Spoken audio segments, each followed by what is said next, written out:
Good afternoon. The Subcommittee on Space will now come to order. Without objection, the chair is authorized to declare recesses of the subcommittee at any time. Welcome to today's hearing entitled 60 Years of NASA Leadership in Human Space Exploration, Past, Present, and Future. I recognize myself for 5 minutes for an opening statement.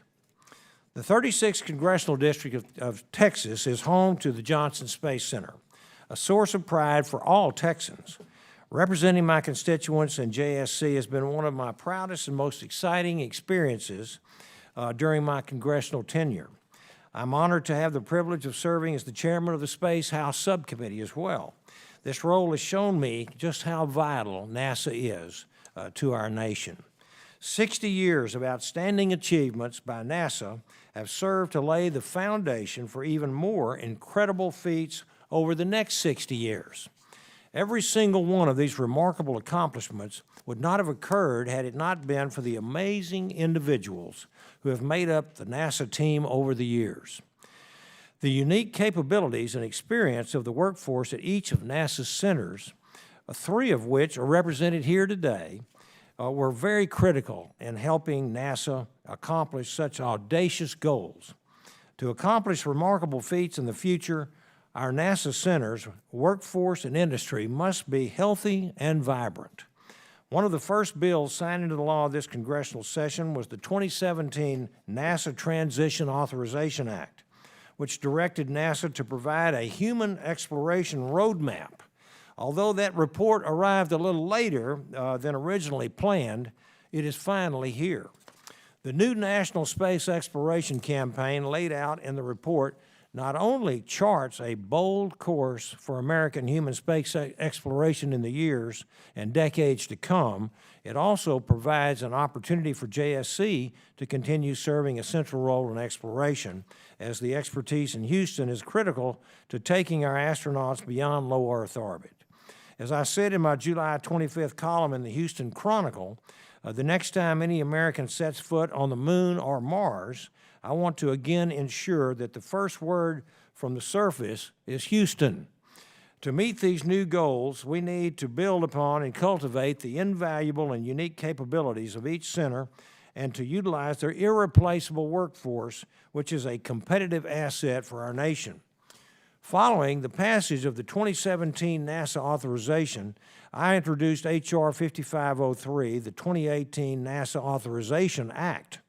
This bill reaffirms JSC's leadership role in human spaceflight operations and consolidates NASA's systems and integration work on spacesuits, providing greater efficiencies, preserving the industrial base, and keeping JSC's engineering and space operations capabilities front and center. Just this morning, I introduced the Leading Human Spaceflight Act to provide further congressional direction to NASA. This bill reaffirms JSC's leadership role as the home of American human spaceflight, and this legislation also recognizes that based on their historical role and extensive expertise and capabilities, Johnson Space Center is the logical center to serve a lead role in program management, systems engineering, program integration, and operations for NASA's human space exploration program, particularly those outlined in the Human Space Exploration Campaign. As I've said before, the ISS is the crown jewel of America's human spaceflight program. Leadership in LEO returns tremendous economic benefits of space exploration to Earth. My bill promotes policy that will lead to a permanent and continuous U.S. human presence in LEO and authorizes NASA to operate the ISS until 2030, or until we have demonstrated a sustainable, lower-cost alternative. At the same time, NASA is directed to start work with the private sector in developing the commercial capabilities to meet America's future needs in low Earth orbit. And while I've talked at length about JSC this afternoon, space exploration is a team effort, and I'm very, very proud of the work done at all of our NASA centers. We must ensure that we learn from the past to prevent the detrimental gaps in prior transitions and protect our most important asset, the people. the irreplaceable workforce that have brought us this far and will take us into the next 60 years of space exploration. And speaking of the invaluable workforce, I understand that NASA's flight director class of 2018 is in the audience today. I've just shook hands with all of them, I believe. These new flight directors have begun their training on flight control and vehicle systems, operational leadership, and training in risk management. And they aim to complete their training in 2019 and join an elite group of less than 100 flight directors who will lead America in our future of human spaceflight missions. And we welcome you today and thank you for your service. I want to thank the witnesses. I'm sorry I was running late. I didn't get a chance to come in the room in there and get to shake your hands, and we had to vote, and I rushed in quickly as I could. But I want to thank you for each and every one of you for being here, and I look forward to your testimony. Let me introduce, what do we have? Oh, I now recognize the ranking member. Don't have that page, I'm sorry. Sorry about that, ranking member. I now recognize the ranking member, the gentleman from California, a good friend, for an opening statement. Thank you, Mr. Chairman, and thank you for calling this hearing on 60 years of NASA leadership in human space exploration, past, present, and future. And, you know, when I think about it, and I've said this often in this committee, when I think about the past and, you know, having grown up in Downey, California, which was home of Rockwell International at that time, and in the midst of the Apollo program, just, you know, the excitement that, you know, in the late 60s and early 70s, you know, in many ways, that led to my interest in science. And while I didn't become a NASA astronaut, I did go to medical school and become a doctor.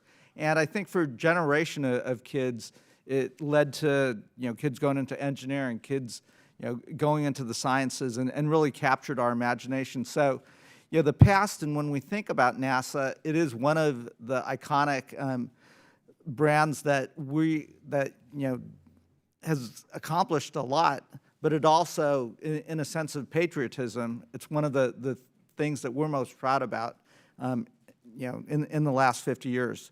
It's also, when we think about the present, it's not that often we get 4 senior level NASA administrators and the folks that are really on the forefront here. So thank you to the witnesses for being here and the work that you do and the pride that you give us as Americans. When we think about the future and we think about our NASA centers, and I think that's something that the chairman and I and the full committee have thought about, you know, we really have to start giving NASA and our whole space program a roadmap, a strategic plan. We can't change that strategic plan from administration to administration, particularly if we're setting a goal. And my colleague, Mr. Perlmutter from Colorado, is not here, but he'd say, well, the goal is to get to Mars by 2033. Well, if we are setting that goal, again, we've got to give NASA that roadmap and give the men and women and our commercial industries that roadmap so we can move towards that. That was one of the things that made us very successful in the lunar mission. Was it didn't matter if it was a Democratic administration or Republican administration. We set a goal, we set our minds to it, we put our ingenuity into it, and we got there. And I think that's you know, certainly my hope is Congress working with the administration does start to lay out what that roadmap looks like. With that, you know, I'd be interested as we start to, from the witnesses, you know, within our centers, how can the centers be a cornerstone of that sustainability and how we move forward? In addition, what are the challenges that we might face as we look at those future missions, whether those are an aging workforce, if there's a skills gap, et cetera, and what are some things that we should be focusing in on as we look at that question of the future, and where should we focus as Congress? And then what are some of the barriers in terms of funding and predictability, et cetera? Because again, if the goal is to go to Mars by 2033, we don't know how we're going to get there. We didn't know how we were going to get to the moon, but let's set that challenge, and then let's you know, put our shoulders into it and our ingenuity into it, and then let's go meet that challenge. So again, thank all of you for your service and you know, making this country proud. And again, I look forward to the testimony. Thank you. Thank you. I now recognize the ranking member of the full committee for a statement. The gentlewoman from Texas. Thank you very much, Mr. Chairman. Good afternoon and welcome to all of our NASA witnesses. It's really good to see all of you here from NASA. In concert with our international academic and commercial partners, NASA and the nation are closer than we have been in decades to launching the world's largest heavy lift rocket, sending crew beyond the Earth's neighborhood, launching humans to the International Space Station from domestic soil, and developing a shared vision on how to get humans to the surface of Mars. This is an exciting time in our nation's space history, and NASA and its workforce are playing an important role in bringing to these dreams a reality. So I'd like to take a moment to thank all of you from the NASA Center and the directors of the workforce you represent, and the works that you so had the privilege and used the opportunity to work hard every day to achieve America's goal. Last Friday, NASA transmitted the National Space Exploration Campaign report in response to direction in the NASA Transition Authorization Act of 2017. I'm pleased that we have finally received this report, and I look forward, Mr. Chairman, to a vigorous discussion of the report's contents. The report was to provide the necessary plans to enable a human mission to Mars, a national goal enshrined in law. I also look forward to continuing our discussion of the proposed International Space Station transition. If Congress decides to end direct financial support for the space station at some point during the next decade, we will need a well-thought-out transition in place. A repeat of the negative experience that followed the end of the shuttle program would not be in the best interest, and nor would it be consistent with the goal of a sustainable exploration program. And Mr. Chairman, before closing, I want to say that it is important to recognize that today's space program is not the government program that existed 60 years ago. The expanding number of space actors, both government and non-government, provide increased capabilities that NASA can leverage in meeting our space exploration goals. But it was equally important to recognize that as NASA is doing with the International Space Station, we need NASA to provide the leadership required for a successful long-term collaborative partnership to send humans to Mars. I thank you, Mr. Chairman, for having this hearing, and I hope that we'll follow a sensible course. Thank you. Yes, ma'am, thank you. I now recognize the chairman of the full committee, the gentleman from Texas, Mr. Smith. Thank you, Mr. Chairman.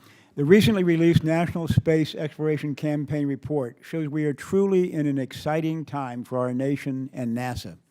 Our witnesses today include the head of NASA's human spaceflight programs and the directors of 3 NASA centers who carry out major human spaceflight responsibilities. Together, they are responsible for implementing and carrying out much of this campaign, and we are fortunate to have them with us. With clear congressional direction, strong White House leadership, and NASA's tremendous expertise, we have all the resources available to make significant progress in human space exploration. I'm pleased that NASA has delivered a human exploration roadmap as required by the 2017 NASA Transition Authorization Act. The National Space Exploration Campaign lays out a bold and achievable plan for human exploration that includes low Earth orbit, the Moon, Mars, and beyond. The report also specifies key critical decision points for future human space exploration. By laying out an open architecture with key decision points, off-ramps, and deadlines, the campaign demonstrates resilience, constancy, and sustainability.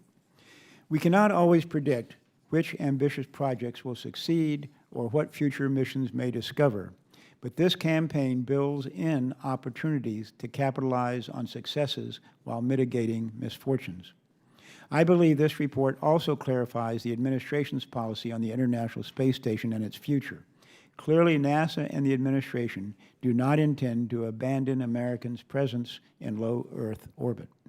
This campaign lays out some of the first details about how the U.S. can preserve its leadership in low Earth orbit while extending its reach outward to the Moon, Mars, and beyond. At the same time, I note that Subcommittee Chairman Babin has introduced the Leading Human Spaceflight Act, which builds on the ISS Transition Report and the ISS policy laid out in the National Space Exploration Campaign report and provides forward-leading congressional leadership as we move into the next phase of low Earth orbit utilization. And I want to thank the chairman of the subcommittee for introducing that legislation. I am sure that Mr. Gerstenmaier will agree that all of NASA's centers play an important and vital role in our nation's space program. Each center is an incredible technological asset and engine of economic development. The goals and tasks laid out in the National Space Exploration Campaign will provide many opportunities for each center to bring their unique capabilities to bear. 3 of those centers will be represented here today to tell us how they intend to contribute to this campaign and what it means for their workforces and their communities. As we near the end of this Congress, I cannot tell you how pleased I am with our progress in space over the last 6 years. We are on the verge of one of the most ambitious eras in space that this country has ever seen. I hope the testimony we hear today will shed additional light on these exciting times. Thank you, Mr. Chairman, and I'll yield back. Thank you. Appreciate you, Mr. Chairman. Now I'd like to recognize the gentleman from Florida for an opening statement, Mr. Posey. Thank you, Mr. Chairman. Thank you for holding this hearing. This year, we celebrate the 60th anniversary of the National Aeronautics and Space Administration, the world's premier and most respected space exploration agency and the only federal agency tasked with space exploration. We've come a long way since the inspiring words of President Kennedy, who motivated this country to make and keep a promise to put a man on the moon and return him safely to Earth by the end of the 1960s. Not because it was easy, but because it was hard. If I were to say Kitty Hawk, everyone would immediately think of the Wright brothers and the first flight of man. If you say Cape Canaveral or Kennedy Space Center, most people in my generation certainly would say in return Mercury, Gemini, Apollo Space Shuttle. Our nation is so very proud of the men and women at our Space Center who continue the noble work of our space program. They know and we know that space exploration is demanding work and that they will meet any of the challenges, however bold that they may be in the future. As other members have mentioned earlier today, members of Congress have been asking NASA for a detailed roadmap to Mars for several years now. And I've advanced a bipartisan legislative proposal to return to the moon and to go onward to Mars from there. Today, we have bold leadership. The President's directive, NASA, the National Space Council are all preparing the way. America must not fall behind. I look forward to hearing our witnesses and learning more about the National Space Exploration Strategy. Thank you, Mr. Chairman. Yes, sir. Thank you. And I'd like to introduce our witnesses today. First off, Mr. Bill Gerstenmaier, our first witness today, Associate Administrator of the Human Exploration and Operations Mission Directorate at NASA. He developed the strategic direction for all aspects of NASA's human exploration of space and provides programmatic direction for the continued operation and the utilization of our International Space Station. Mr. Gerstenmaier began his NASA career in 1977, performing aeronautical research, and he's managed NASA's human spaceflight portfolio since 2011. He received a Bachelor's of Science in Aeronautical Engineering from Purdue University and a Master's of Science in Mechanical Engineering from the University of Toledo. And so the next one, thank you for being here, Mr. Gerstenmaier. Our second witness today is Mr. Mark Geyer, Director of NASA's Johnson Space Center in Houston, Texas, located in my district. In his role, Mr. Geyer leads a workforce of about 10,000 civil servants and contractor employees. He began his NASA career in 1990 and later joined the International Space Station program in 1994. He served in a variety of roles there, including chair of the Space Station Mission Management Team. Mr. Geyer earned both his Bachelor of Science and Master of Science degrees in Aeronautical and Astronautical Engineering from Purdue University in Indiana. Thank you for being here. Ms. Jody Singer, welcome, our third witness today, Director of NASA's Marshall Space Flight Center in Huntsville, Alabama. Appointed in September of 2018 as the first woman to ever run Marshall, Ms. Singer manages one of NASA's largest field installations with nearly 6,000 civil service and contractor employees and an annual budget of $2.8 billion. During her 32-year career at NASA, Ms. Singer has held leadership roles in human spaceflight, technology, and science programs and projects. Ms. Singer earned a bachelor's degree in industrial engineering from the University of Alabama. So welcome. Your football team is just doing fantastic this year. And last but not least is Mr. Bob Cabana, our final witness today, Director of NASA's John F. Kennedy Space Center, or KSC, in Florida. Mr. Cabana manages all NASA facilities and activities at the spaceport, including the team of civil service and contractor employees who operate and support numerous space programs and projects. Mr. Cabana was selected as an astronaut candidate in 1985, and he served in a number of leadership positions at the Lyndon B. Johnson Space Center Astronaut Office. He has logged 38 days in space. Mr. Cabana graduated from the U.S. Naval Academy in 1971 with a bachelor's degree in mathematics. And so I welcome you as well, Mr. Cabana. I now recognize Mr. Gerstenmaier for 5 minutes to present his testimony. Thank you very much. It's an honor to be here with this panel and also to represent the men and women of NASA. Stopping to reflect on the past, present, and future of human exploration at NASA on this 60th anniversary is important and worthy of serious discussion. As we look back on the past, we must be extremely careful. As we look back, we carry a bias in the way as we know the outcome of the events that transpired. We also tend to link decisions and outcomes in ways that may not be correct. We have a natural hindsight bias and have a tendency to remember only the good things or the tragedies, and we miss the subtle things that were critical to success. We miss understanding the difficult decisions that were made with little data and appear as perfect decisions in hindsight. We also discount the role of luck in some of our outcomes. I can tell you from my own experience of having written many design requirements and flight rules in the past, and now hearing the new generation of engineers and designers discuss the logic for these flight rules and design criteria, their perception today for the requirements and flight rules does not match the logic or the environment in which these requirements were written. We should learn from the past, but recognize that our view of the past is flawed and try not to develop a strategy based solely on our perception of the past. There are also new processes and techniques that did not exist in the past. We need to look for new approaches and develop new ways of designing systems and building hardware. The capabilities of others outside of NASA is radically different than in the past. Both private industry and countries have the ability to contribute in huge ways that were not possible in the past. In looking forward to the future, it's difficult to predict the exact plan or capability that we need. Space Policy Directive 1 provides an appropriate solid base for the future. I'll read for the policy. It says to lead an innovative and sustainable program of exploration with commercial and international partners to enable human expansion across the solar system and to bring back to Earth new knowledge and opportunities. Beginning with missions beyond low Earth orbit, the United States will lead the return of humans to the moon for long-term exploration and utilization, followed by human missions to Mars and other destinations. This policy is great in that it does not specify the how, but describes key considerations, that is, an innovative and sustainable program with commercial and international partners, and to enable human expansion across the solar system.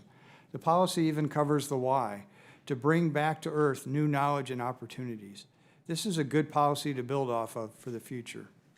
Rather than speculate on the future, let's spend a few moments reflecting on the present. Today we sit with more hardware in development for human spaceflight than at any time in our past. We have 2 commercial crew transportation systems nearing completion and ready to fly crew to the ISS in the next year, Boeing CST-100 and SpaceX Dragon. We have an Orion capsule ready for Exploration Mission 1 and a European service module for Orion that has completed assembly in Germany.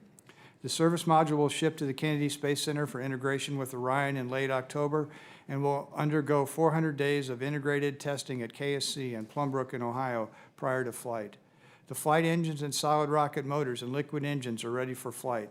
The Space Launch System flight hardware is undergoing manufacturing and is planned to ship to Stennis next June for testing. In the next 9 months, there will be 2 uncrewed flight tests to the ISS, a pad abort test for Boeing, a high-altitude abort test for SpaceX, a pad abort test for the Orion vehicle.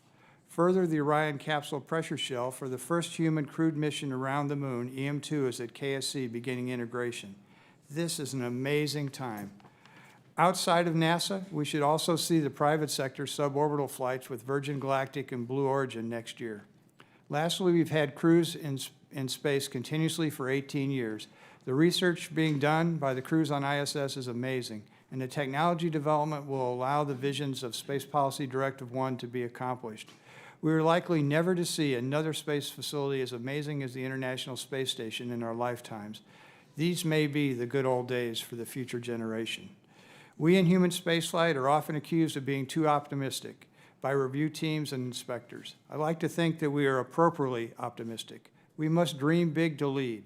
The challenge of the lunar landing was huge and required appropriate optimism. We can do these big things, but there will always be risks.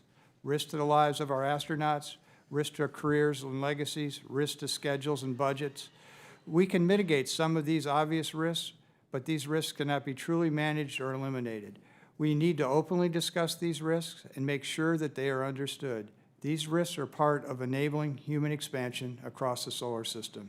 Appropriate optimism is required to be a leader and to create the next 60 years of amazing accomplishments. I look forward to a good hearing. Thank you.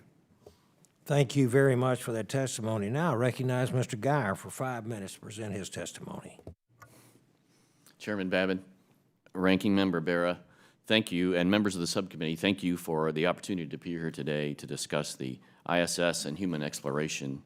So NASA has an exciting and challenging future, and the Johnson Space Center stands ready to support the Human Exploration and Operations Mission Directorate and work in partnerships with our other NASA human spaceflight centers to enable that future. NASA's JSC was established in 1961, and from the Gemini, Apollo, and Space Shuttle missions to today's International Space Station and Orion programs, the center has led the development and operation of historic human spaceflight programs. JSC's famed Mission Control Center, or MCC, has been the operational hub of every American human space mission since Gemini 4.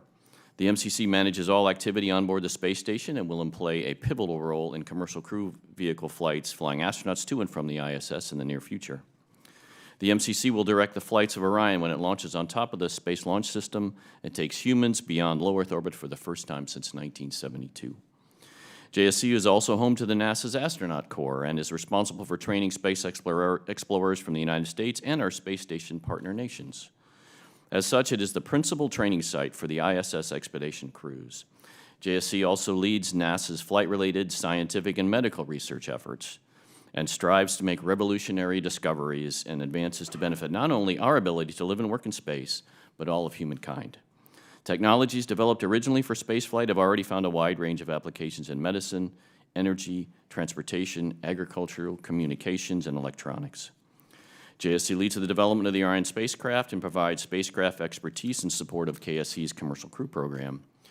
JSC will lead a high-altitude test flight of Orion's abort system in April of 2019, which will showcase the power and complexity of this critical system used to enhance crew safety during ascent.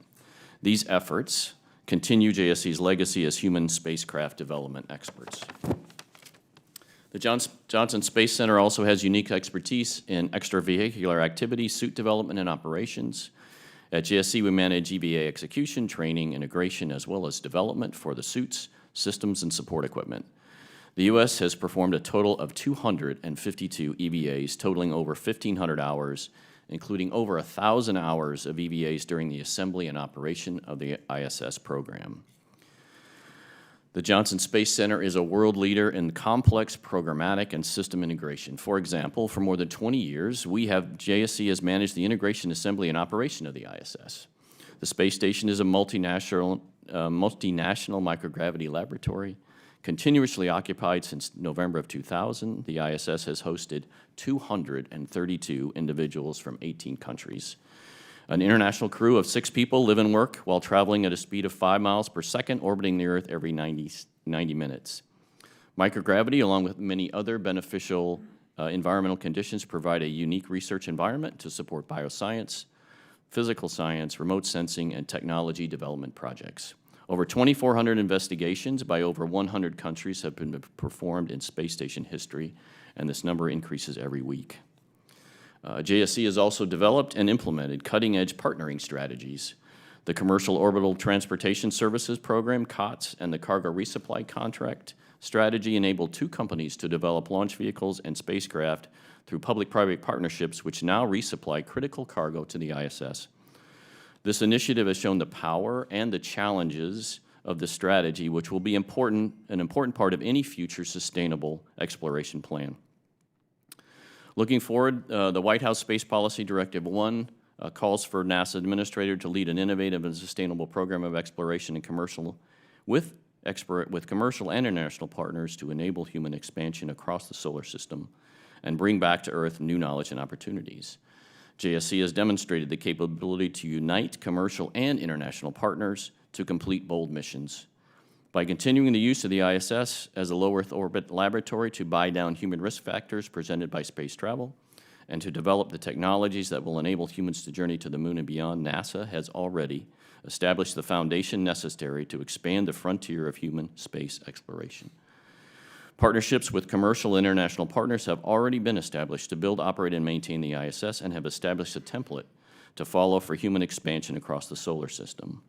Knowledge gained on the space station has already benefited humans on Earth and points to the future promise of new knowledge and opportunities from human space exploration. NASA and JSC look forward to the future of human space exploration. Commercial companies are currently launching cargo to the space station from Virginia and Florida. In the very near future, the tempo of American spaceflight will increase exponentially as commercial companies prepare to launch American astronauts to the ISS from the United States. On August 3rd, 2018, at a ceremony at JSC, we named the astronaut crew of brave men and women who will fly on our first commercial missions. This milestone was another reminder of JSC's central role in human space exploration. As I mentioned before, the Orion and SLS will soon be flying humans beyond low Earth orbit. These systems enable access to the lunar region and will be used in the near term to assemble and utilize elements of a human outpost around the moon. JSC stands ready to apply its unique capabilities in complex program management, partnerships, system integration, operations, spacecraft design, and human health and performance in partnership with our fellow NASA centers, commercial partners, international partners, as NASA fulfills the initiatives set forward by the National Space Council and the White House. Thank you very much. Yes, sir. Thank you for your testimony. And I'll recognize Ms. Singer for 5 minutes to present her testimony. Thank you, Chairman Babin, and members of the subcommittee. Thank you for this opportunity to address this committee and represent Marshall Space Flight Center, where I began my 32-year NASA career. I was recently honored to be named Center Director by the Administrator Jim Bridenstine. It is a privilege to testify before you with my colleagues here today. At Marshall, we make human deep space exploration possible. As you know, one of our flagship programs is the Space Launch System. The Space Launch System is unmatched in its capabilities and will deliver human-rated spacecraft habitats along with unprecedented science missions to the Moon, to Mars, and beyond. Our work on SLS builds on nearly 60 years of leadership in human space exploration. At Marshall, we have a storied history of expertise in developing and integrating large, complex, human-rated systems on behalf of the agency and our country. It started with Apollo, then expanded to include Skylab, Hubble, Space Lab, Shuttle, Chandra, and eventually the International Space Station, or ISS. Marshall has been essential to the creation and utilization of the International Space Station, beginning with the integration of the modules. Node 1 was built in Huntsville, with Marshall supporting the build and delivery of nodes 2 and 3. The U.S. laboratory was built in the Saturn V test facility in Huntsville, Alabama. The Marshall team designed and developed the environmental control and life support system called the ECLIS, which provides water and oxygen for the crew. We are using what we know about these essential and complex systems so that we can better enable long-term human exploration into deep space. For more than 17 years, we have supported the ISS with our 24/7 operations, 365 days a year management of science operations. We have hosted more than 2,300 research investigations from researchers in 103 countries to date. We also support the Commercial Crew Program, which will allow us to launch American astronauts from American soil to the ISS for the first time since the shuttle program ended in 2011. In addition to SLS, ISS, and other technology development activities, we are excited to be working with commercial partners and other NASA centers on a number of robotic and human lander development programs, which will return our nation to the moon. We have a long and storied role in our nation's human spaceflight program, and we couldn't do it alone. At NASA, we are driven by partnerships and constantly reminded of the old saying, if you want to go fast, go alone. If you want to go far, we go together. Our partnerships with industry, with academia, and with other government entities are instrumental to our success. As we look ahead to what it will take to expand human presence in our solar system, we look forward to continuing to provide our expertise in large integrated human exploration systems as we partner to develop landers, habitats, transit systems, and integrated exploration systems as we partner to develop as we go forward. All of these will be essential elements for deep space human exploration. We are preparing for our return to the moon and to travel onto Mars as we continue to help the United States lead the world in exploration and discovery of the unknown. I am excited to be a part of our nation's space program, and I'm honored to be part of a team of experienced and passionate professionals who are ready to take on any and all challenges that arise as we aim to push human presence deeper into the space than we ever have before. Thank you, and I look forward to answering your questions. Thank you, Ms. Singer. Now recognize Mr. Cabana for his 5 minutes of testimony.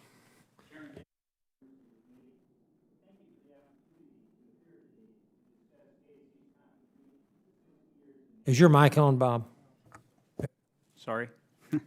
Thank you for the opportunity to appear today to discuss KSC's contributions to 60 years of NASA leadership in human space exploration, past, present, and future.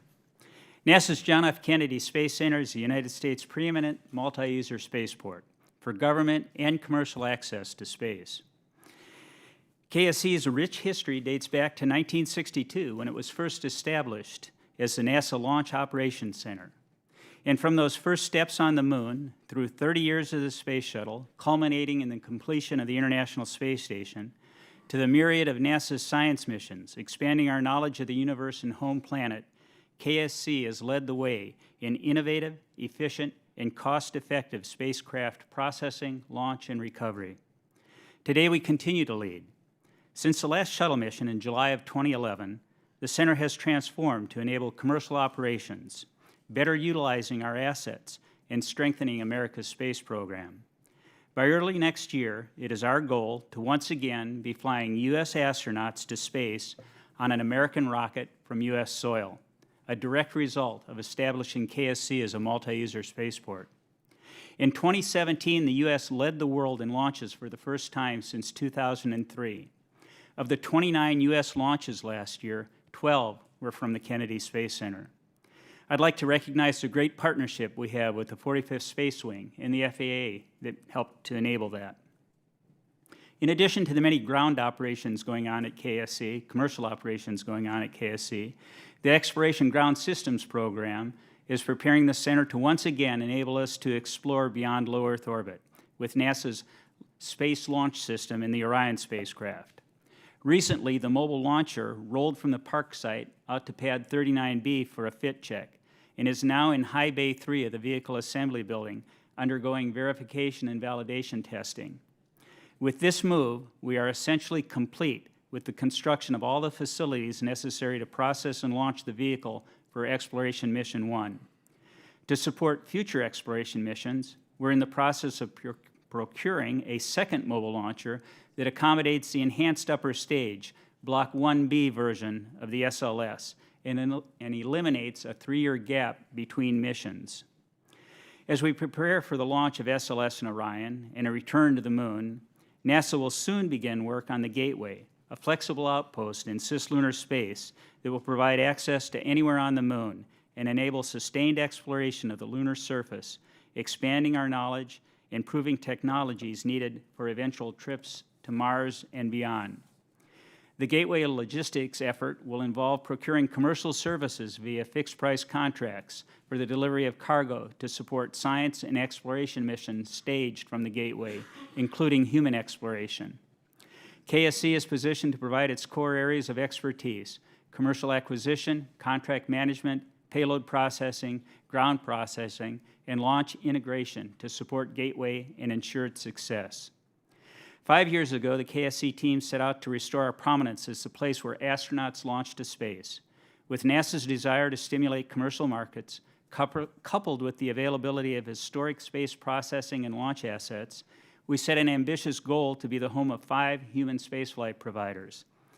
Today, through Commercial Crew, Exploration Ground Systems, and our commercial partners, we're supporting the development of 4 human spaceflight providers, and we haven't given up on the 5th. We're also launching the agency's science missions through the Launch Services Program. With 5 of 6 planned missions already successfully completed this year, our multi-user spaceport is prospering like never before. Truly, the sky is not the limit at KSC. Finally, I'd like to recognize the upcoming 20th anniversary of the first assembly mission of the ISS. On December 4th of 1998, I had the privilege of commanding Endeavour on that first mission in activating the space station for the first time and entering it. As we noted in the first log entry of the ISS, from small beginnings, great things come. And the ISS has more than exceeded its expectation as a world-class microgravity lab, a superb engineering test bed, as a partnership, international partnership model for the future, and as a destination that made commercial crew and cargo programs a reality. Mr. Chairman and members of the committee, I'd like to thank you for your time and attention this afternoon, but more importantly, I'd like to thank you for your support of America's space program, and I look forward to your questions. Thank you. Thank you very much, Mr. Cabana. Now the chair recognizes himself for 5 minutes for questions. But this is going to be for everyone. Considering the current discussion about ISS transition, what is NASA doing to prevent another detrimental capability gap, as we have experienced in the past, most recently with the retirement of the Space Shuttle? And I'll start with you, Mr. Gerstenmaier. You've seen our transition plan for ISS, and we treat that very seriously, and we're not just doing the plan, but we issued some study contracts to 12 companies.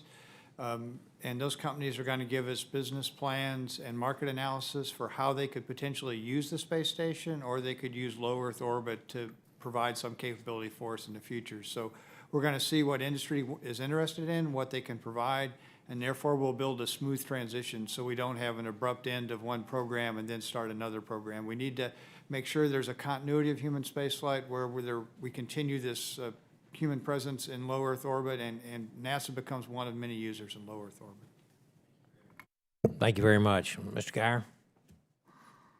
Yes, I think if we've described the incredible things the space station is providing today, and I think a great conversation about we really don't want the gap in low Earth orbit. So as Bill described, we're putting together a plan that looks logically at how we might build other capabilities so NASA is one of many users, and put together a well-thought-through plan. I think also the key is as we go into exploration further into the solar system, how do we take the lessons from ISS into those other endeavors like the Gateway and so forth, and keep those partnerships strong? All those are very important parts to consider. All right, thank you. And Ms. Singer? Yes, sir. I looked as far as the exploration program and how we're going, that is setting out a roadmap that will help us. I went through the shuttle, and I went through after flying out the shuttle in 2011, and saw the gap. I think one of the things that we do look forward is learning off of lessons learned, and also going forward, one of the things that we're doing is there's a lot on our plate. The future is very bright. We have to deliver on our missions today and make sure that we invest in our people and making sure that we form partnerships that will make us a sustainable program. So I think all of that focus will keep us strong and going. Excellent. Mr. Cabana?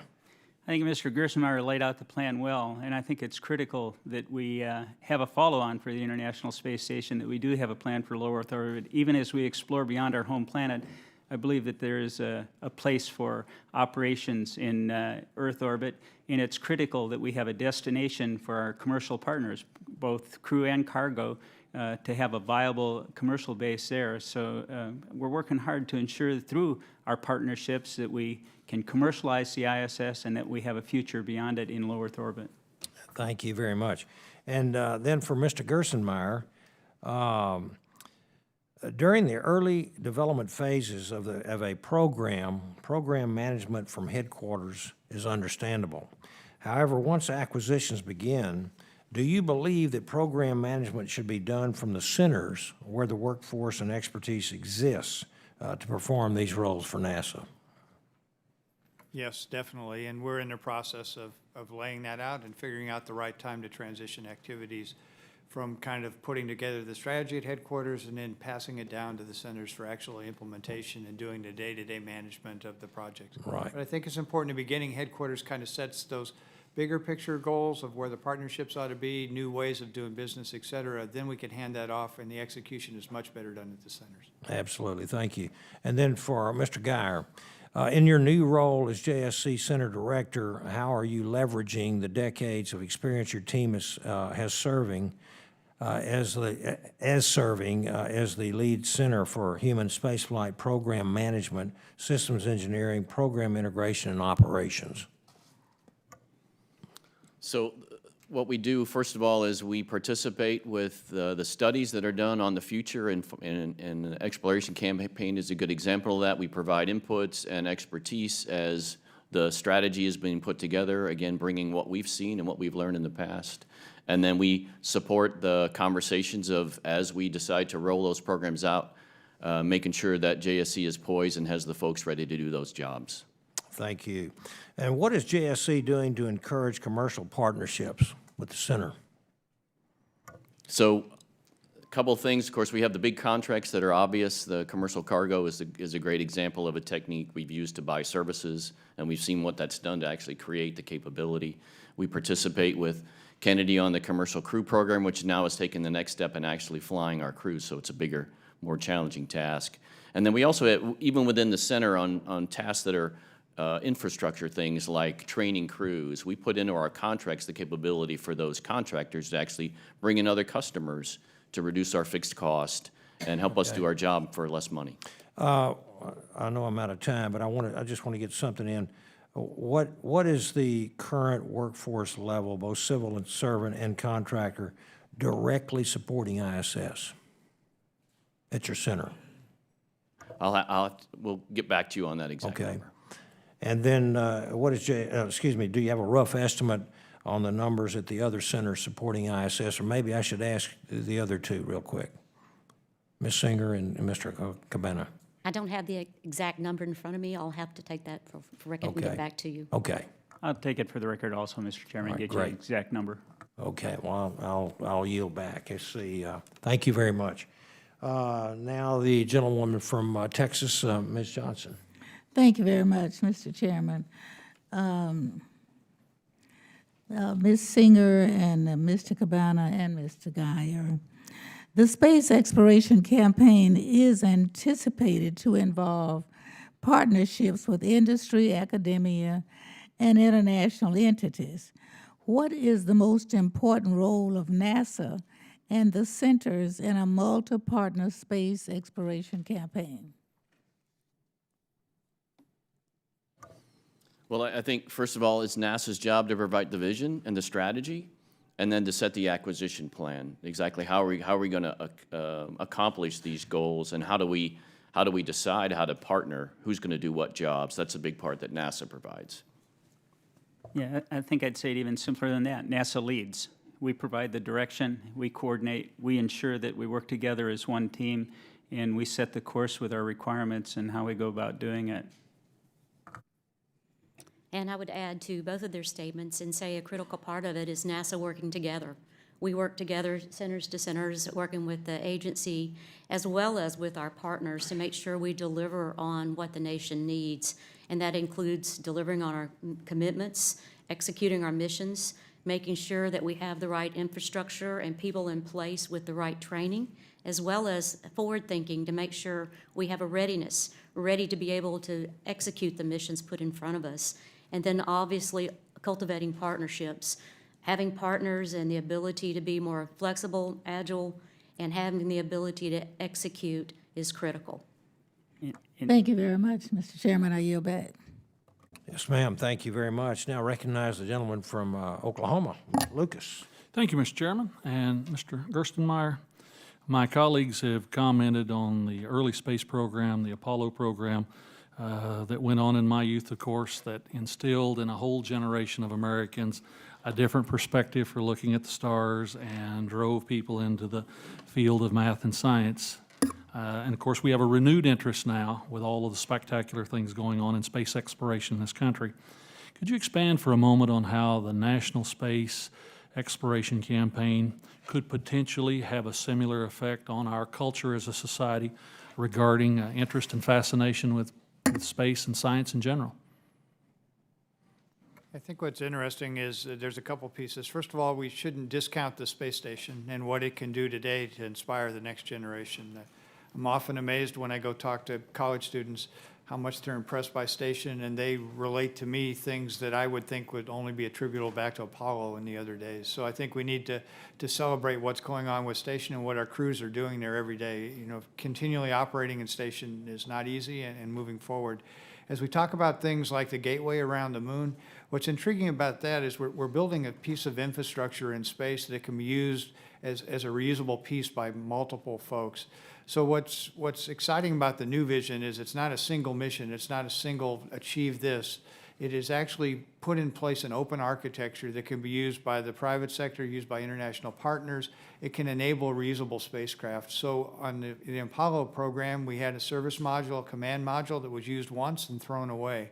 The gateway can be that reusable service command module that sits in space to be a destination for any spacecraft going to space with open standards. They can dock there. The lunar landing module will be reusable. And the neat thing is all this orbital mechanics, electric propulsion, are all new technologies, new analysis that we need the students today to start looking at new creative ways to utilize space. So I think if we can put the challenge out there in a way, every person in the U.S., every person in the world can figure out a way that they can contribute to this space program that is now open, and it's the right role for government to put that piece of first infrastructure in place that just enables the world to innovate and be creative in utilizing space. Oh, absolutely. And speaking of Gateway, could you visit with us for just a moment in whatever regard you can about the, and I know it's early in the process, but the conversations that are going on with the potential commercial partners? I assume there is interest out there. I assume they are warming up and cranking up the designs to utilize the opportunities. You're getting that kind of feedback, correct? Yes, definitely. We have, with domestic providers, we have several companies working on next step broad area announcement activities where there's actually modules available at some of the centers that you can go see, where we're starting to look at what the U.S. habitation module will look like on Gateway. So that activity is moving forward. We're soliciting input from many of the companies, and we're also receiving a lot of interest from the science community. We've done one workshop in Colorado. The interest in doing science around the moon and using the unique orbit of the Gateway was really amazing. We've also, there was a European activity also looking at science on Gateway. So far there's been very strong support from industry. We're involving them in many ways to see how they can contribute in ways that help build this piece of infrastructure that is multi-use and multi-decades that can be used. Absolutely. And speaking of that, I think I'd like to turn now to all three of the center directors. Can you visit for just a moment about the unique capacities that each of your particular facilities, centers have in regards to NASA's future and, for that matter, the National Space Exploration Campaign, the unique qualities that each center brings, just a little bit if you wouldn't mind. That's not a trick question, I promise. So, absolutely, sir. I think, you look at the Kennedy Space Center. This is where we process the vehicles. This is where we do the launch integration. This is where we launch to space. And there's no other place like it in the United States or in the world, in my opinion. I think we do it right, and I look forward to processing and launching the vehicles that are going to be supporting Gateway. Thank you. From a Marshall Space Flight Center standpoint, I look at Marshall's heritage and expertise that we have. We have development and integration experience in large and complex human systems, have been demonstrated in Apollo, Shuttle, and SLS. We have deep space transportation systems will be critical for ascent and descent. We look at advanced manufacturing and additive manufacturing, not only to be able to build our components, but to build in space. Also, the life support systems that we see. We partner with other centers to make sure that we have a life support system for survival. And also, when I look about large science instruments, being able to understand the science in the world around us. So I see as our participation from a center perspective and as a group, we all have a lot to offer in robotic and human exploration. And I think space flight and our future is very bright. And I think when we're looking as to whether we'll be traveling to and through or living and working in space or understanding our world, I think we all can be significant contributors. Yeah, great. And so, yeah, we're excited about the exploration campaign, and I think there's parts of that we've mentioned. Certainly the astronauts are at JSC. We do operations, flight operations. We do human health and performance, learning how the body behaves in space, spacecraft design, and then really integrating complex, not just engineering, but also programmatic relationships like Space Station has both commercial and ISS will be a big part, I think, about the sustainability of the new plan. So we're excited to work with our partners and get started on this new endeavor. Thank you, Mr. Chairman, and I just note to our panelists that those of us on this side of the table are constantly reminded we have to deliver our message, 17 times to get it to stick. So repetitiveness is the nature of bringing the general population along with us. Yield back, Mr. Chairman. Well said. Thank you, Mr. Perlmutter. Now I recognize the gentleman from Pennsylvania, Mr. Lamb. Thank you, Mr. Chairman. Mr. Gerstenmaier, what is the basis for the statement in the report that this strategy does not require significant funding increases or does not assume them? Could you talk a little bit about that? Sure. What we're doing is we're trying to leverage the capability that already exists in the commercial industry. So, for example, the first element of Gateway is the power propulsion element. It will provide communications and electric propulsion for the Gateway spacecraft around the moon. We noticed that the commercial satellite buses that are in existence today flying around with commercial satellites are very similar to what we need for this application. So we're going to leverage off of what's available in the commercial satellite industry, offer them the chance to add high-power solar arrays and high-powered electric propulsion to their spacecraft.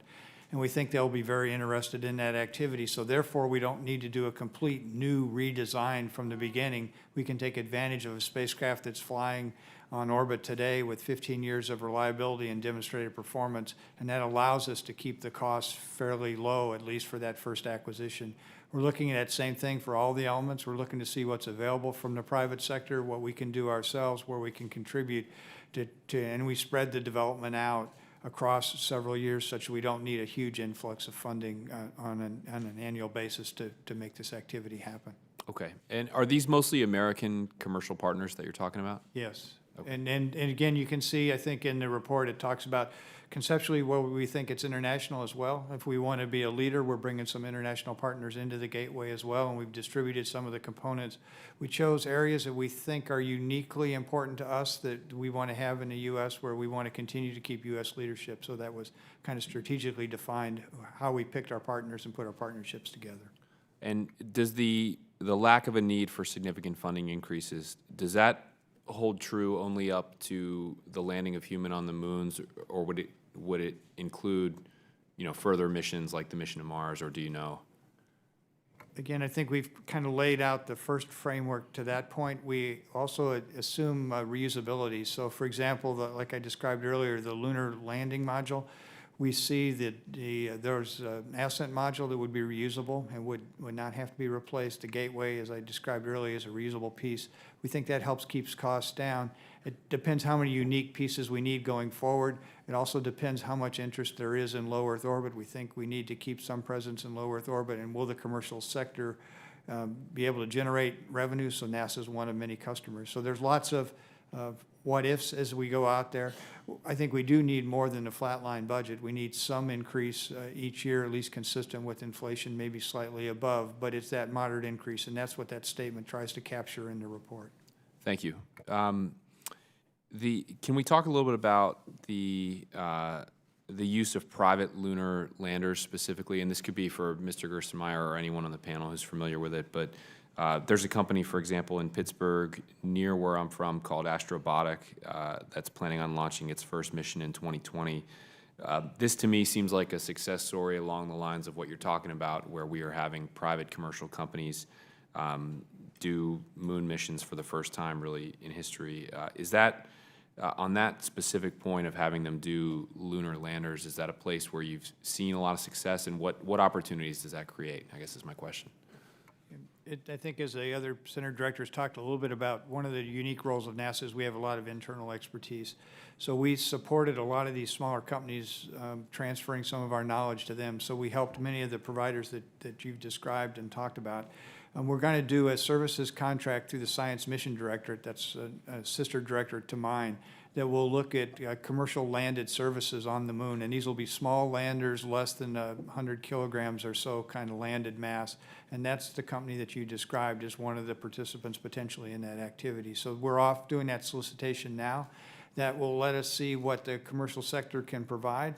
Then once we understand that, when we do the more high reliable, more complex human class landers, which are, you know, up to 1,000 kilograms landed or 2,000, 3,000 kilograms landed on the moon, we can learn from those early activities to see where we need to do extra analysis, extra research to move forward. So we have kind of a phased program of small class landers, mid-class landers, and then human class landers. Those are 3 integrated programs that allow us to explore and see what commercial industry can provide, what their skills are, and then we only dial in what we uniquely need to add to what the commercial sector can do to give us a high reliable human transportation landing capability in the future.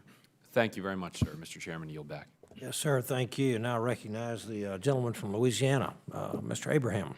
Thank you, Mr. Chairman. Before I get to my questions, I certainly want to recognize the role that Louisiana plays in our space missions. New Orleans is home to the Michoud Assembly Facility, where NASA is building the Space Launch System that Ms. Singer referenced and the Orion spacecraft. And I know everyone here realizes how critical this facility and the entire federal campus, including the NASA Business Development Center and the USDA National Finance Center, are to the federal government and to our mission to explore space. And for us in Louisiana, it's a source of pride. It's a major job provider. So we certainly just appreciate Michoud being there. And I want to acknowledge the fine work being done there to our country and to our space exploration. I was looking at the bios of you on the panel. It amazes me on the space committee, or either the full committee or subcommittee, the intellect and the knowledge base. And you guys and ladies on that panel, you give us mere mortals a bad rep. I mean, it's like, yeah, you know, it doesn't take a rocket scientist. Well, you guys are the rocket scientists that we are compared to. So, you know, I do have a little bit of chip on my shoulder when my wife says it doesn't take a rocket scientist to change the light bulb. Mr. Cabana, is there anything you haven't done, sir? I mean, I'm looking at your resume and I'm just blown away at the accomplishments as I am. Anyone on the table. So just thanks for being here, and you know, thanks for taking care of us on the space and exploration frontier. We certainly want to continue to lead as a country, as a nation, globally. We want to certainly command space in every form and fashion. And the only question I have, and I guess it'll be to all of you, and you can just go down the line, but I want to kind of pony on my good friend Mr. Lucas, leave off.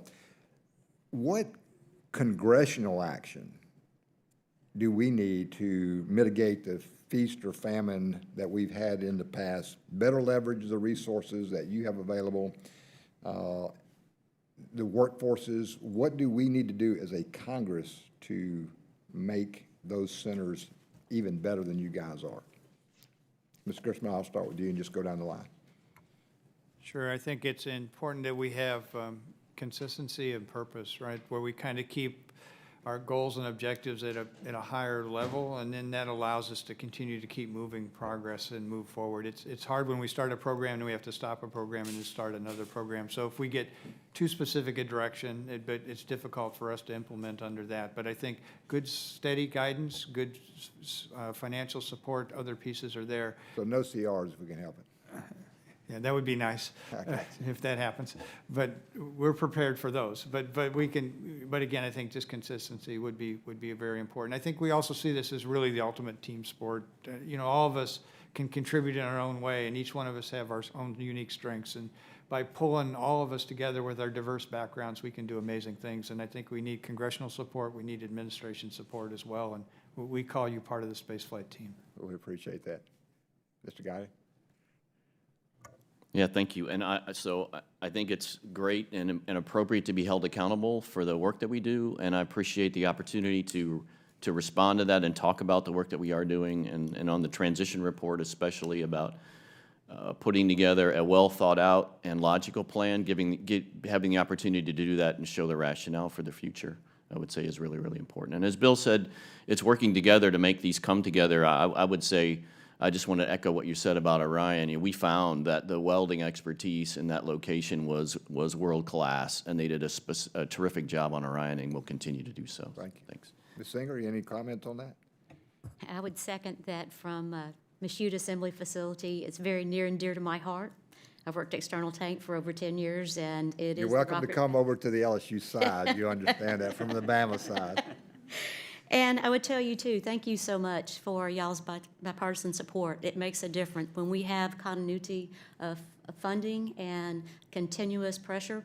As Mark said, it's great for us to be held accountable, but it does make a difference in how we recruit and be able to get the next generation of folks that want to work on space and space program and exploration. Having that inspiration makes a big difference too. Mr. Cabana? I think, as Mr. Gerstenmaier said, consistency in our direction, and we have that consistency in our funding. One of the things that the program that we've laid out, it's sustainable and it's evolvable. It's something that doesn't need to be started over. Right? It's the right path forward to allow us to get back in cislunar space, to get to the moon, and eventually onto Mars as we evolve it. And having that continuity is going to be really important. I think continuing with the authorities that we have, especially looking at the Kennedy Space Center and what we've been able to do to commercialize the assets that we have through the Space Act agreements, enhanced use lease, and so on, is extremely important. And I know that our human resources folks are also looking at human resources initiatives that can help us better recruit and retain the workforce that we have, items such as direct hiring authority. So there are a number of things that can help us, and we're looking at that. And I would also say, sir, that Senator Glenn was 77 when he flew his last flight, and I'm still holding out hope. I think you could qualify the physical right now. Thank you, Mr. Chairman. You're welcome. Thank you. And now I'll recognize the gentleman from Colorado, Mr. Perlmutter. Doctor, thank you. I know I'm a broken record.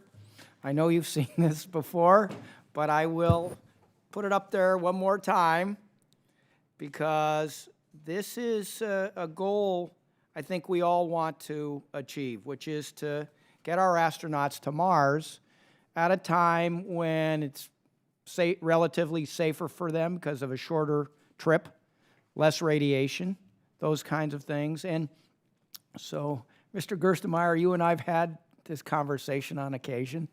And so I just like to kind of talk about where we are, because I think in one of the bills that we passed last year, we asked for a report about a roadmap to Mars. And we have yet to see that. So I know you're not surprised by my question. And I just like to see where you think we are and when we're going to see the report. And I guess there's a third piece based on what I've just read. Have you all decided to make it a backseat to the moon? Okay, so I think, again, the report's coming. The first report we needed to get done was the exploration campaign, which we were late on, but you got it last Friday. And Mars is not a backseat to the moon. What we see is we need to do the activities around the moon to really prepare us to go to Mars. So this Gateway spacecraft we talk about around the moon, it can be moved to different orbits around the moon. It also could be the basis for a Mars spacecraft. The ascent vehicle that we will use for the lunar activity, we're going to try to size that ascent vehicle that comes off the moon. It takes the crews from the surface of the moon to Gateway. That vehicle will be sized towards a Mars-class lander. So we're using the region around the moon to build the skills, to build the understanding, the technology that allows us to go to Mars. I don't think we're ready to go to Mars directly today. We need someplace, we use the space station first to build long-duration life support systems. Those will start flying as early as this fall. There's some scheduled to fly in November. And that'll be really good on station to see those systems come online.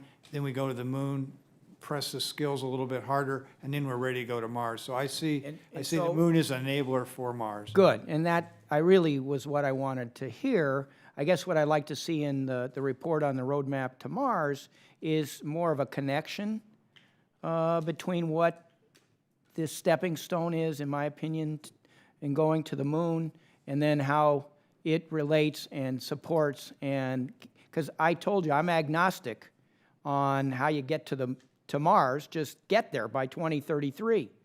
So I felt like there needs to be more of a connection between your activities and efforts returning to the moon and developing things there.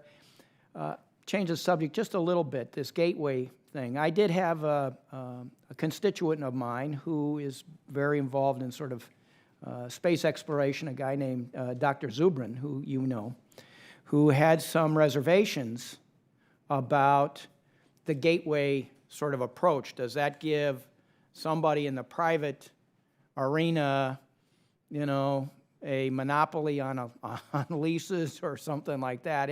He was much more erudite in how he expressed his concern than I just have. But are you familiar with that kind of a critique? We've heard some of that. One key thing is we're trying to develop, we call them interoperable standards. And what those are is we have the International Docking Standard now, which we've set. It doesn't tell you how to build a docking device, but if you can build to the standard, you can dock any spacecraft to another spacecraft. And we're using that now on our new vehicles. We're also going to set 7 other standards: atmospheric standards, power standards, data standards, rendezvous proximity operations, system standards. And those will allow any spacecraft to operate with other spacecraft. So then that prevents this monopoly that you described as one of the concerns. Okay. So by having an open architecture that anyone can build to, if they build to these standards, it doesn't tell them how to build the hardware, they can be interoperable with our spacecraft moving forward. And we think that's a very powerful tool that lets us now keep everyone participating in these activities. So there's not a one unique spacecraft, one unique design owned by one company. It's effectively built to an open standard. Thank you. And Ms. Singer, I'll end with you. So SLS, Orion, Marshall obviously plays a very big role there. Are you comfortable that NASA is paying attention to getting to Mars? Yes, sir. I see that as a top focus of part of our ability to be sustainable and operating in deep space. The Space Launch System is the enabling workhorse that has to be there to be able not only to support Gateway, but beyond Gateway and above. So, yes, we are getting the attention. Okay, thank you. Mr. Chairman, I yield back. Yes, sir, thank you. And now I recognize the gentleman from Florida, Mr. Dunn. Thank you very much, Mr. Chairman. Mr. Gerstenmaier, as we ramp up the number of launches to Gateway, can you share with us your best estimate of the cost per launch, and if you need to stratify that by payload size or launch vehicle, please feel free. Yeah, if you want exact numbers. No, just a, back of the envelope type thing. Yeah, if you take a look at our budget, we're looking at probably, I don't know, $3 billion or so per year, but then it's balanced across with SLS being launched about once per year, roughly, if you see in the report.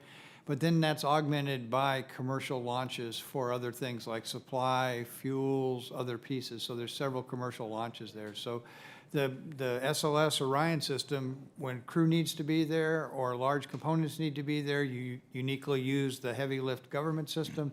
When the smaller things can come, they can come on other pieces. So for example, the power propulsion element, it'll be launched on a commercial launch vehicle. So we spread that across all of them. So we can get the most efficient launch system to take whatever unique cargo is needed. So I was under the impression some of the commercial systems also are heavy launch now. Am I, They're still on the books in terms of redesign. There is no system that is as far along in manufacturing development as the SLS. might very well happen, though, over the course of the next 4 or 5 years. Sure, and if it does, then we'll figure out a way we can accommodate those in our architecture. So our architecture isn't dependent upon one launch system.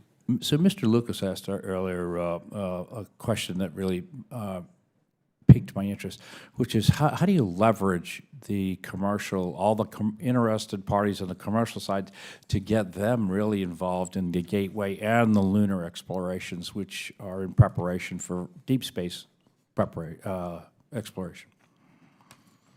You know, I think, again, if we can show what we need from a NASA perspective to do this and show the vision, then I think industry can start figuring out ways to contribute and move forward in that vision. We're trying to do that very much in low Earth orbit.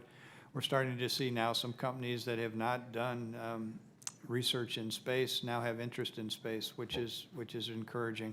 So I think the key thing is we can show the vision, we can show the open architecture, then it's up to the companies to figure out how they can contribute and work with us in that area. We can also share our expertise with them, you know, where we have some unique manufacturing or processing techniques and things, we can share those with industry as well to help them.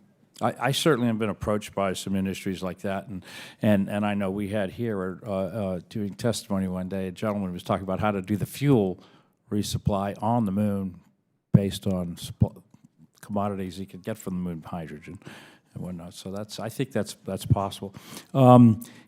Also, for Mr. Gerstenmaier, can you confirm that NASA does not have plans to abandon American human presence in low Earth orbit, even if the details are still unclear what you're going to do? No, our intent is to have a continuous presence in low Earth orbit, and we're working this, and our transition plan lays out the principles for that activity, and we're moving forward to try to implement that. I thank you very much. Thank you, gentlemen, and also your flight controllers for joining us today. It's always fascinating to see NASA come in and talk to us. Thank you.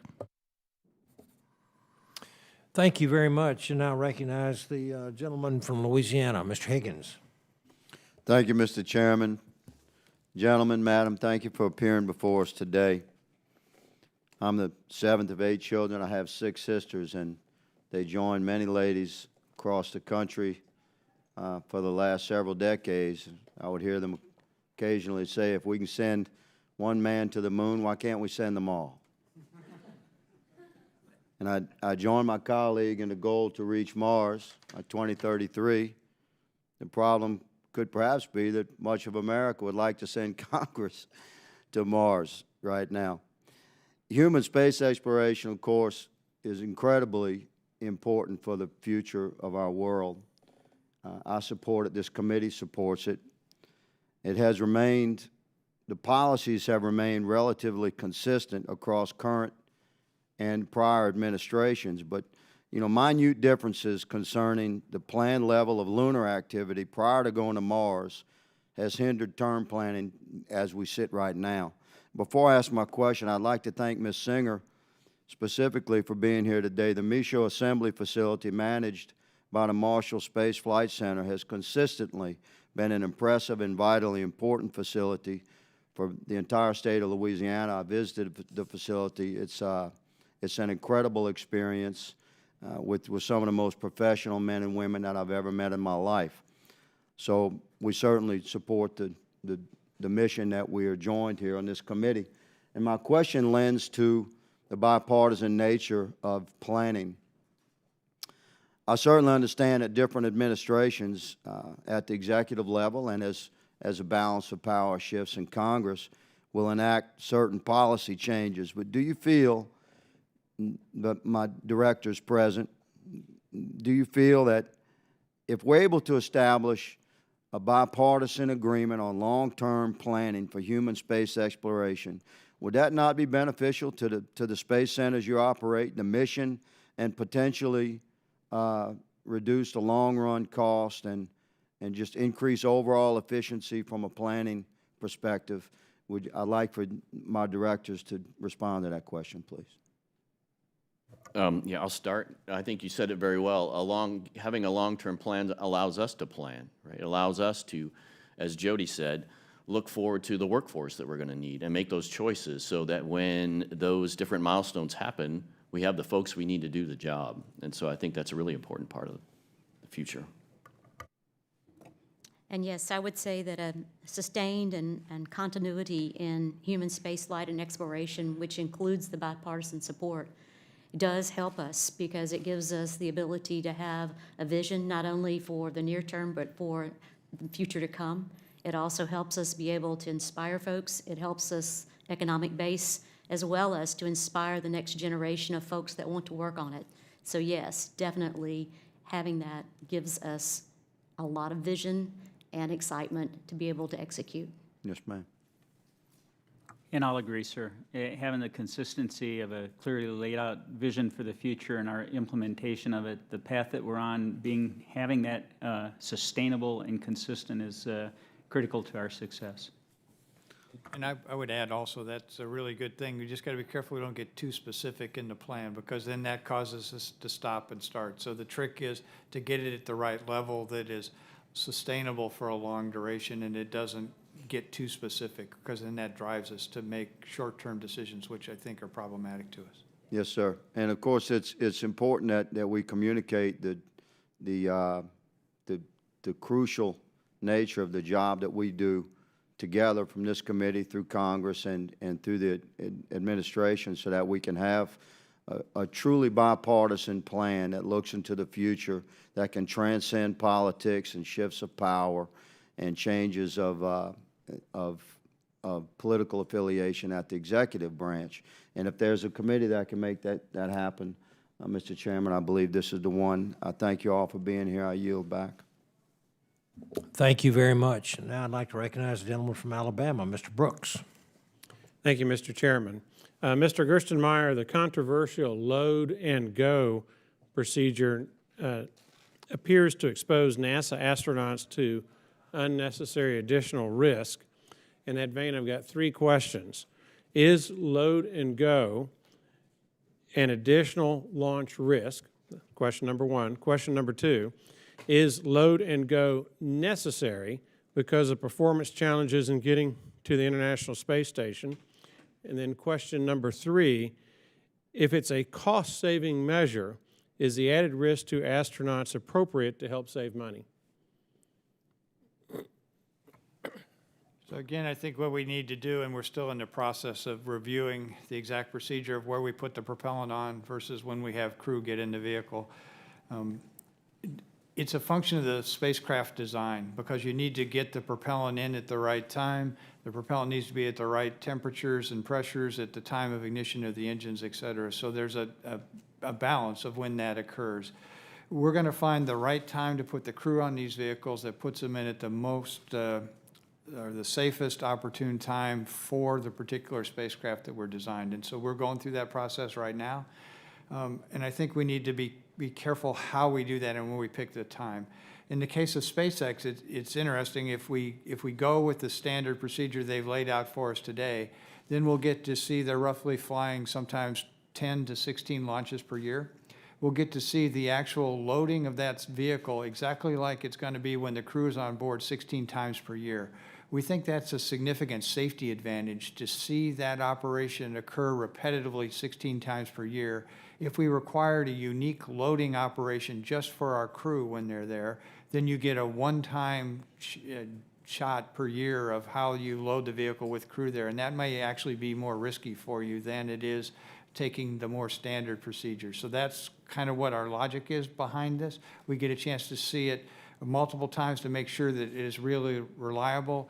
The folks that are doing the loading, the software that does the loading, it gets exercised multiple times per year. That gives us experience with that software. It's up to date. It's a not unique, one-of-a-kind thing. So we need to be careful we don't drive the particular loading sequence for this particular design to a unique aspect that actually exposes us to more risk. And that's what the teams are doing now. They're going through that detailed discussion to figure out the right way to move forward with this with SpaceX. Thank you, Mr. Gerstenmaier. Director Singer, Chairman couldn't say it, but I will. Roll Tide. Welcome to the Hill. As Marshall Space Flight Center's director, and congratulations, being from the Tennessee Valley, you've made us all proud. The Marshall Space Flight Center first director, Dr. Werner von Braun, began his tenure in 1960 with a vision of taking humanity to the moon.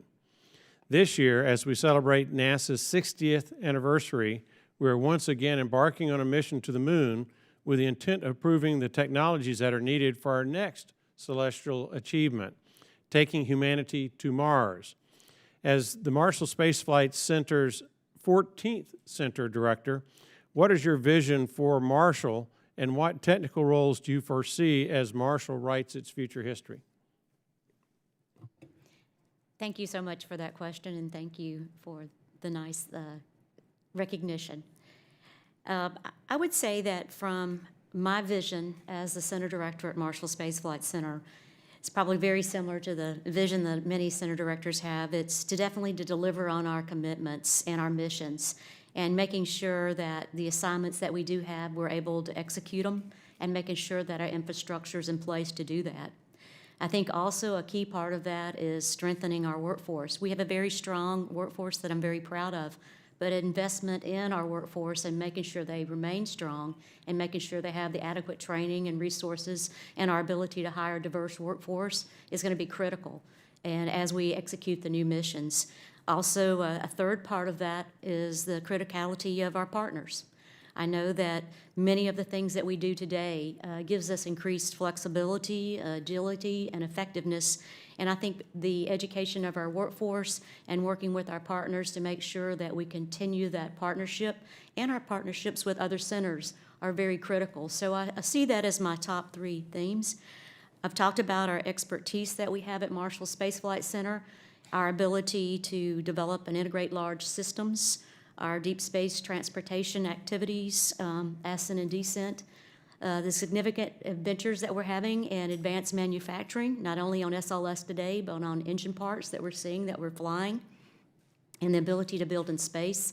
Our ecosystems that we work on to help with life that not only has to happen on International Space Station, but going forward in deep space. A lot of that is what will be key contributors. So to me, that is what makes our future so bright and why I'm so excited about being at Marshall Space Flight Center, because I think we have an opportunity to not only work on traveling to and through space, I think we have an ability to work and living and working in space, as well as understanding our world with our science. So I look forward to a bright future, and I think it's a wonderful opportunity to be at NASA. Thank you, Ms. Singer, and Mr. Chairman, yield back. Yes, sir. Thank you very much for those great questions. I just want to, I think this wraps us up. I don't really see any more Democrats here, and he was the last Republican, but I just want to thank each and every one of you. I'm proud of each one of your centers and the leadership that you've given us, and also Mr. Gerstenmaier, your leadership at where you are, and very proud to be to have you folks here telling us about our space program, because it's I've never felt more optimistic and more excited about what's happening. And so I want to thank each one of you. The record will remain open for 2 weeks for additional comments and written questions from members. And with that, if I get my gavel out here, we will adjourn. Thank you.